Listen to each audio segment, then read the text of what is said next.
I think I complained enough about the miraculous heroes on this channel. Now let's start complaining about the villains. When you think of miraculous villains, who remains a viable threat to the heroes?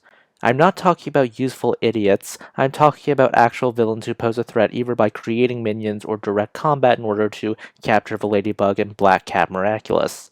Really, it's just Hawk Moth and Mayura. Now, think back to the Power Rangers or Super Sentai villains you saw as a kid or now. What did the villain factions look like then? Well, you get a bit more of an organization. You obviously have your main villains. You have a few generals who are actually loyal. Then you have a more traitorous general or an ambitious one. Then you have the monsters of the week and the foot soldiers. But this isn't the only model Miraculous could have used. This particular incarnation of Precure uses a progressive system where the debut of a new general raises the stakes from what amounts to a jokey starter villain to a stoic general who can basically toss the cures around like a bunch of ragdolls. All I'm saying is that properly written generals help us avoid some of the issues we're experiencing, and you think that that would be the case with Mayura, but it's not. The biggest issue we have currently in Miraculous, well, one of the biggest issues, is the ultramontanism when it comes to characters. I previously criticized the extra heroes in Miraculous for being what amount to Final Fantasy summons. This Final Fantasy summons model ends up causing the big problem of ultramontanism.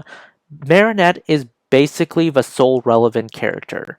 Other characters are not allowed to be flawed superheroes. Someone will need to pick that up to move the plot along. And with Adrien's diminishing plot relevance, that someone ultimately becomes Marinette. Likewise, with Gabriel, we experience the same issue of ultramontanism. The plot is so short on proper villain generals that stupid plans and stupid moves have a stronger link to Gabriel, if not a direct one.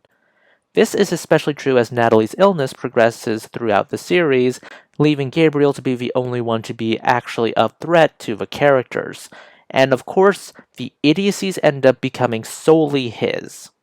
This is the benefit of having generals who can fight, generals who betray you, and generals who can find someone to fight on your behalf.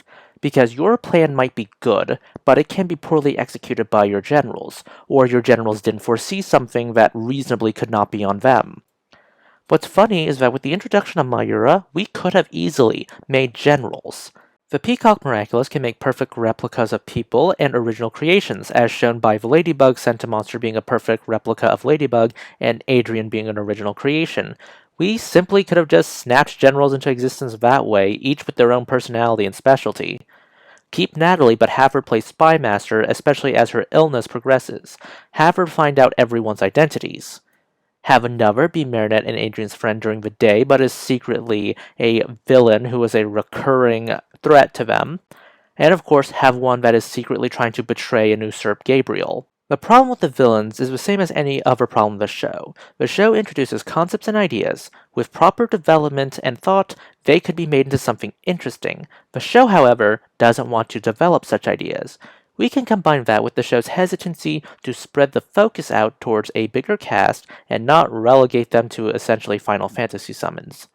We can give them their own opportunities to struggle, make mistakes, and have their own agendas. Unfortunately, we do not do that, and the show suffers for it. I hope you enjoyed this video. Please consider liking, subscribing, tipping the channel on Ko-fi. This is Cyril signing off.